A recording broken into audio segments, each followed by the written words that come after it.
My parents tossed me aside at 12. For new families, forgot my birthdays and graduation, sneering, "You're not our priority anymore." Years of heartbreaking silence followed. You know what people don't tell you about divorce? It's not just the breaking apart of two people. Sometimes it's the quiet, surgical erasure of a child caught in between, like I was. I was 12 when my parents sat me down at the kitchen table, sunlight painting golden rectangles on the floor, pancakes steaming in front of me. The setting was warm, familiar, comforting. And then came the words, "We've decided to separate." No yelling, no tears, just cold efficiency. Like they were discussing splitting up a timeshare. They told me it would be amicable, that I'd still be their top priority.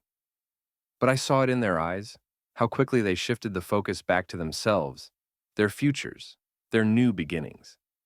In that moment, I wasn't a child. I was baggage. And they didn't just divorce each other, they divorced me. Within weeks, my world was unrecognizable. My room became a guest room. My school schedule an inconvenience. My birthday, a forgotten calendar event. I watched my mother reinvent herself with a new partner, radiant and beaming over the baby she now had time and energy for. I watched my father remarry a woman who looked through me like I was just dust on a picture frame. Her twin sons referring to me as that leftover kid. They didn't yell, they didn't hit, they just disappeared. In their shiny new lives, I was an error in the system, a ghost lingering at the edge of family photos I was no longer invited to take. And the only person who kept me tethered to reality was Aunt Clara, my dad's sister, quiet, unfussy, endlessly kind. She didn't have much, but her home smelled like soil and safety. She remembered my birthdays. She came to my school plays. She made me feel like I mattered. And then, one morning, everything changed. Grandpa died, and to everyone's shock, he left every cent of his fortune, $1 million, not to his kids, not split between relatives, but directly to Aunt Clara. And Aunt Clara gave all of it to me, every single dollar. At first, I couldn't breathe. I thought about what that meant for my future, for the years I'd spent scraping by emotionally and financially. But before I could even process it, the phone calls started. Mom, Dad, their voices suddenly syrupy with nostalgia, overflowing with love, crying, laughing, asking if I remembered our favorite pancake breakfasts, or how we used to play board games on Sundays. It was like watching actors return to a stage they'd long abandoned. Only now, they weren't after me. They were after the money clinging to my name, and the look in their eyes when they realized Aunt Clara had handed me the golden ticket. It wasn't love. It wasn't pride. It was hunger, predatory, calculated, and terrifying. This wasn't a reunion. It was a hunt. And I was the prey holding $1 million scent they could finally smell again. The weeks following that devastating kitchen table pronouncement bled into a nightmarish blur of fractured routines and jarring new realities. The joint custody they'd so clinically described translated into a disorienting weekly shuffle between two households that felt less like homes and more like alien territories, where I was a perpetual unwelcome guest. At Mom's new apartment, a place that always smelled faintly of her boyfriend's cloying cologne and a desperate attempt at new beginnings, her pregnancy quickly became the sun around which her entire existence revolved. She'd pat her swelling belly with a beatific smile, discussing baby names and nursery colors with her new man, while I hovered on the periphery, an awkward ghost in their love story. I remember her boyfriend once catching me staring at a photo of them, all beaming smiles and intertwined hands, and he'd thrown an arm around Mom's shoulder, pulling her closer, and said with a laugh that didn't quite reach his eyes, "Big changes. Sport? Better get used to being a big brother." His words, meant to be inclusive, perhaps, only amplified my sense of displacement. Their public displays of affection were relentless and mortifying. Lingering kisses over breakfast, hands constantly intertwined, whispered sweet nothings exchanged right in front of me as if I were invisible. It made my skin crawl, a hot wave of embarrassment and an acute awareness of my utter irrelevance washing over me. The promised shared vacations quickly devolved into exercises in elaborate exclusion. There was one particularly scarring trip to a lakeside cabin shortly after Mom announced her pregnancy. While she and her boyfriend spent hours sunbathing on the dock, their laughter and splashes echoing across the water, I was confined to a tiny, sweltering attic room, supposedly to give them some adult time. The excuse was paper thin. I could hear their muffled voices, their bursts of laughter, and other, more intimate sounds that seeped through the floorboards, each one a fresh stab of loneliness and the chilling realization that I was an obstacle to their happiness. I spent those 2 days staring at the cracked ceiling, the silence of my isolation punctuated only by their distant joy, feeling more like a piece of inconvenient luggage than a son. After that weekend, the thought of spending time at Mom's filled me with a dread so profound it settled like lead in my stomach. Dad's new house, if possible, was even worse. His new wife, a woman whose smile never quite reached her cold, assessing eyes, made it abundantly clear from day one that I was an unwelcome fixture. Her twin sons, emboldened by their mother's thinly veiled animosity, turned my existence into a daily gauntlet of torment. It started with small things: my school books hidden, my favorite worn t-shirt ending up accidentally in the trash, sarcastic whispers about Dad's charity case whenever I entered a room. Then it escalated. I'll never forget the afternoon they cornered me in the backyard, their faces identical masks of sneering malice, and systematically broke the carefully constructed model airplane Grandpa had helped me build the summer before, the only tangible link to a time when I felt even remotely cherished. They laughed as the delicate balsa wood splintered under their boots, their eyes daring me to react. When I finally, tearfully told Dad, he just sighed, that familiar look of weary resignation settling on his features. He mumbled something about boys being boys and offered a hollow promise of a father-son fishing trip. Next week, just us. Of course, that next week never came.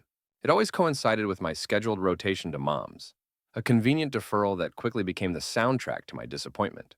His new wife would often interject during these feeble attempts at paternal connection, her voice dripping with false sweetness, suggesting that perhaps the boys would feel left out, or that maybe I would prefer to do something quieter.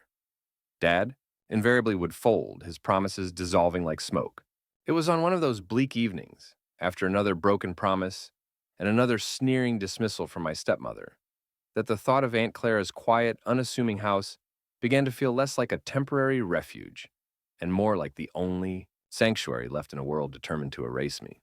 The definitive shift, the moment I subconsciously decided I could no longer endure the weekly crucifixion of my spirit, wasn't marked by a grand explosion but by a quiet, soul-crushing accumulation of slights. It was perhaps after one particularly vicious verbal assault from my stepmother, where she'd called me a sullen, ungrateful leech in front of a smirking dad who offered no defense. Or maybe it was the week Mom forgot it was her turn to have me, leaving me stranded outside her locked apartment building for hours in the pouring rain until a neighbor took pity. Whatever the final catalyst, I found myself one bleak November afternoon, soaked to the bone and shivering, not on Mom's or Dad's doorstep, but on Aunt Clara's. My cheap backpack, holding all my worldly possessions, dripped a pathetic puddle onto her welcome mat. I didn't have to explain. The look in my eyes, the tremor in my voice, as I asked if I could just stay for a bit, told her everything. She simply enveloped me in a hug that smelled of cinnamon and damp earth from her beloved garden, led me inside, and drew a hot bath. That night, tucked into the small guest bed that would become my own, listening to the gentle hum of her old house, a fragile sense of peace began to settle over me. The most damning indictment of my parents' monumental neglect came almost 3 months later. Aunt Clara recounted the phone call with a mixture of disbelief and sorrow. Mom had breezily called Dad to coordinate some holiday detail for her new family. And as an afterthought, she'd let a question slip, something like, "Oh, by the way, how's, the boy doing over at your place this month?"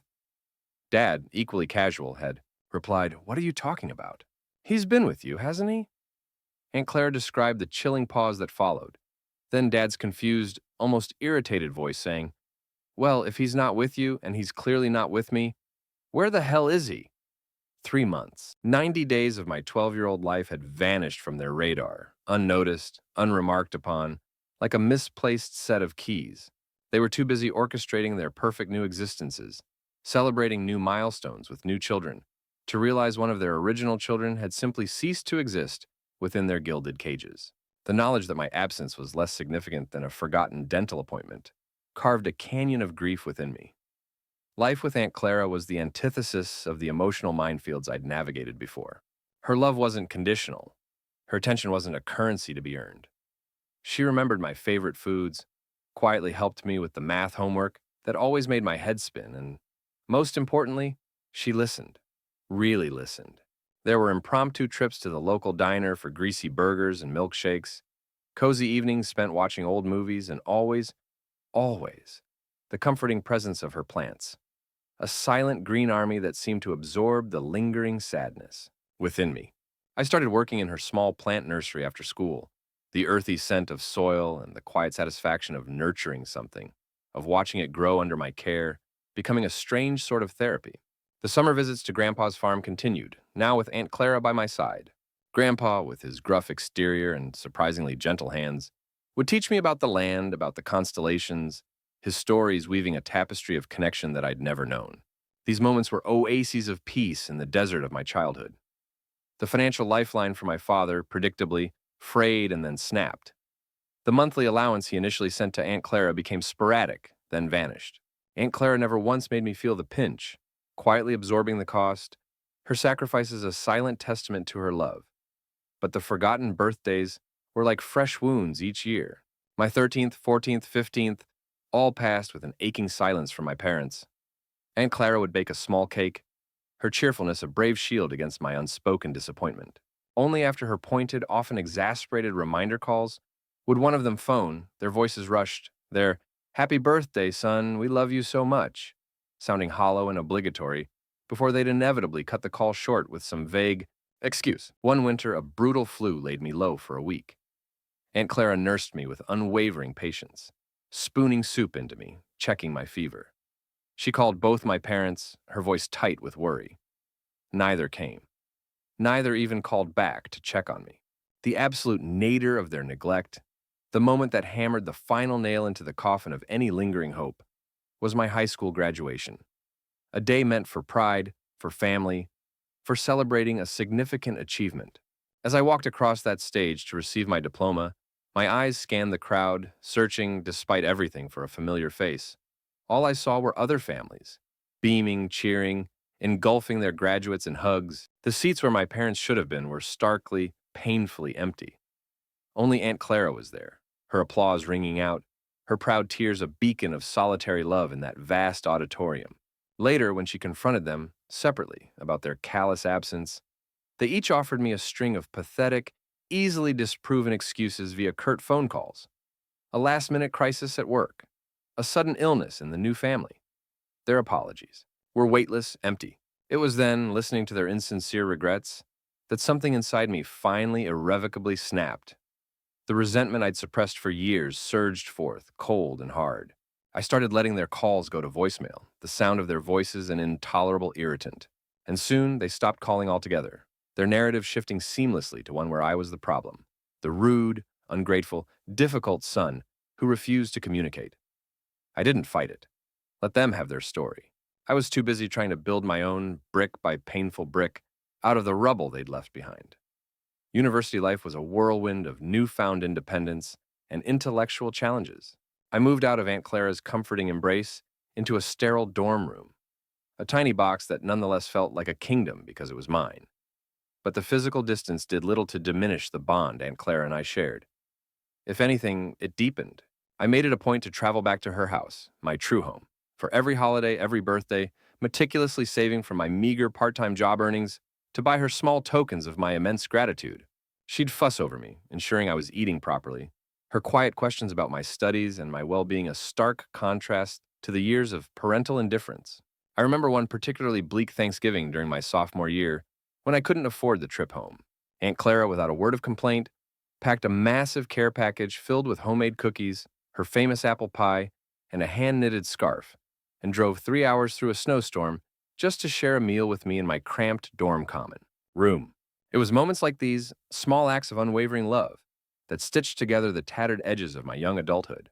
I was in my final year, neck-deep in thesis research and the anxiety of impending graduation, when Aunt Clara called, her voice uncharacteristically strained.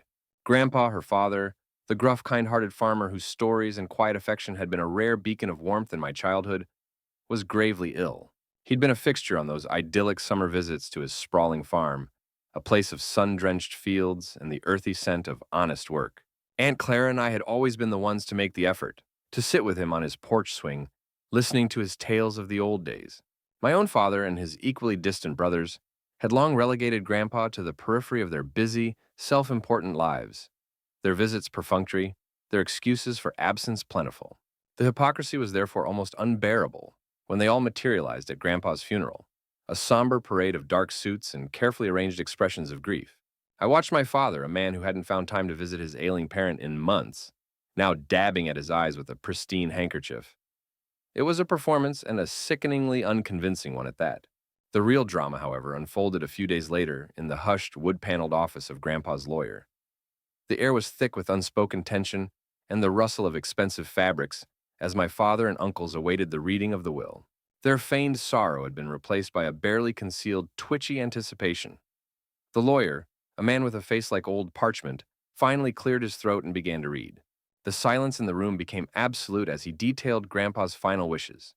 The entire 150-acre farmland, the beloved old farmhouse, and a staggering $1 million in cash were bequeathed solely and entirely to his devoted daughter, Clara.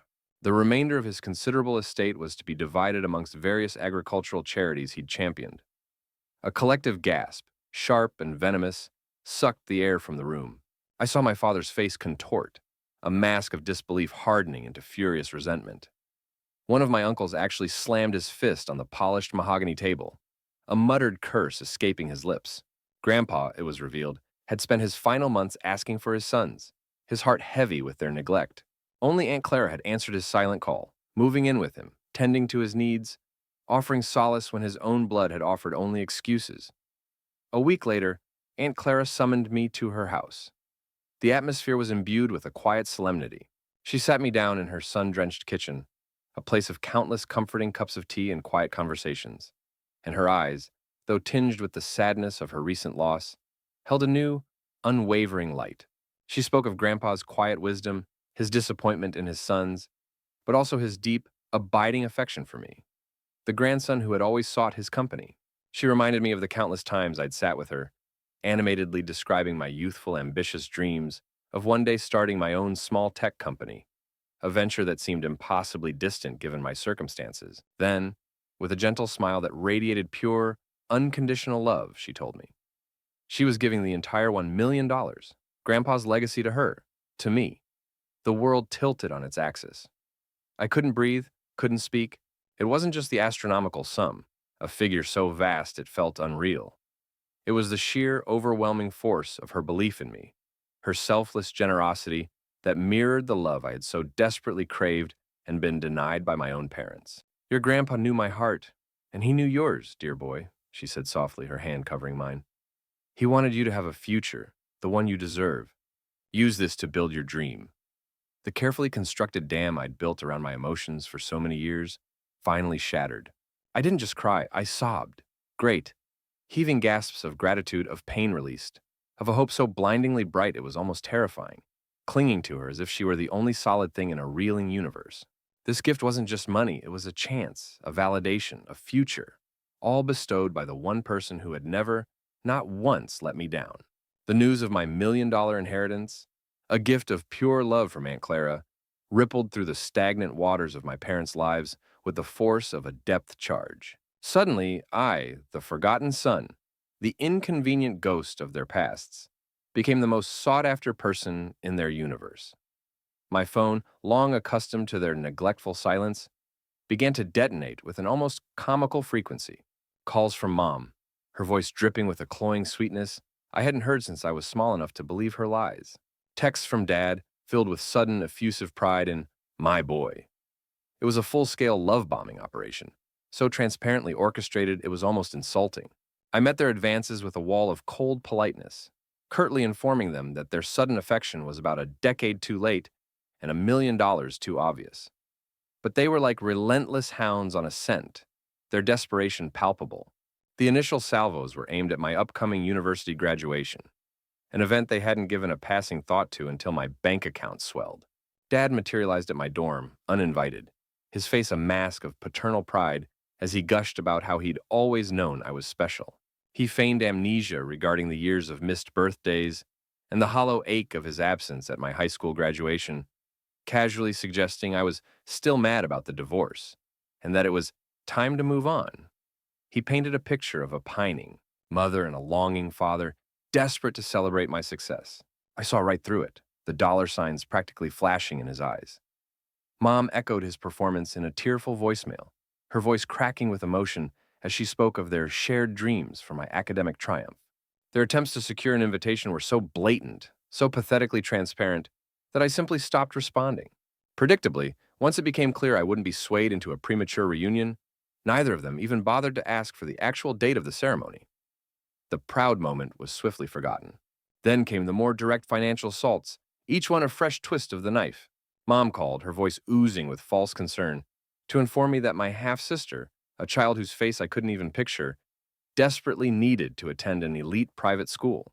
"She's your sister, darling," Mom had purred, "and you have all that lovely money from Grandpa. It's your duty to help."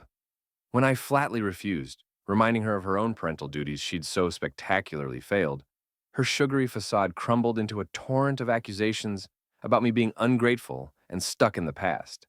Shortly after, a collections agent from a bank contacted me regarding Dad's defaulted mortgage. He'd brazenly given them my number as a potential payer. A quick call to a lawyer friend confirmed I was under no legal obligation. My refusal to bail him out triggered a barrage of vitriol from his wife, screaming down the phone about my heartlessness. Dad himself followed up with a late-night whiskey-fueled call, sobbing about his mistakes, his regrets, his desperate situation, all punctuated by not-so-subtle hints about how a son should support his father. Each calculated plea, each manipulative tactic, only served to harden my resolve, chipping away at any lingering vestiges of childish hope. The grand, inevitable showdown, however, was orchestrated by Mom under the guise of a reconciliation dinner. "Just the three of us, baby," her message had cooed, "like old times to heal and reconnect." Despite every fiber of my being screaming. Against it, a grim, morbid curiosity compelled me to attend. I needed to see this tragicomedy play out to its bitter end. The restaurant was oppressively expensive, the air thick with the cloying scent of their insincerity. They were a tag team of performative remorse, their apologies flowing as freely as the overpriced wine. They spoke of mistakes made, of lessons learned, of their undying, recently rediscovered love for me. I nodded, offered non-committal grunts, a silent spectator at my own emotional dissection. Then, as the waiter cleared our main course plates, Mom leaned in, her eyes gleaming with a predatory light, Dad nodding eagerly beside her. "Sweetheart," she began, her voice a conspiratorial whisper, "now that you're comfortable, Dad and I were thinking. We have so much experience, you know. We could offer you some wonderful investment advice. You're so young, it's easy to make mistakes with such a large sum." My father chimed in about a small, temporary issue with his mortgage, directly linked to his sacrifices for his stepson's college fund, and Mom quickly added the pressing need for my half-sister's superior education. The audacity of it, the sheer, unadulterated greed painted on their faces, was almost breathtaking. When I calmly stated that Aunt Clara was already assisting me with financial planning, Mom's carefully constructed mask of maternal concern shattered. "Aunt Clara!" she shrieked, her voice rising to an embarrassing pitch, drawing stares from adjacent tables. "What does she know? We're your parents. You ungrateful, attention-seeking brat. After everything we've done for you, you'd rather trust her?" Her face was a rictus of fury. "You always were selfish, only ever thinking about yourself." I looked at them then, truly looked at them. Two grasping, desperate people, forever trapped in their own destructive narratives. A chilling calm settled over me. "Yes," I said, my voice quiet but carrying an undeniable finality. "That is what I am. Because that is precisely what you taught me to be." I rose slowly, deliberately pulling out my wallet. This charade was always about the money, wasn't it? I placed enough cash on the table to cover my share of the disastrous meal. "And for the record," I met their stunned, hate-filled gazes, "you will not receive a single, solitary penny." Then, without a backward glance, I turned and walked out, leaving them to stew in the bitter dregs of their own making. The restaurant door clicked shut behind me, the sound echoing the final, definitive closure of a painful chapter. Stepping into the cool night air, I inhaled deeply. It tasted of freedom, sharp and clean. There was no elation, no theatrical triumph, just a vast, quiet emptiness where the constant ache of their neglect had resided for so long. Their shocked, sputtering faces were a fading image, irrelevant. The charade was over. The $1 million hadn't brought them back. It had merely held up a merciless mirror to the truth. They were never truly there. That stark realization was my peace. Before I even reached my car, their numbers were gone from my phone, their presence erased from my future. The door to that past wasn't just closed, it was incinerated. They wanted a son to fix their lives? They should have tried being parents. My life finally was my own.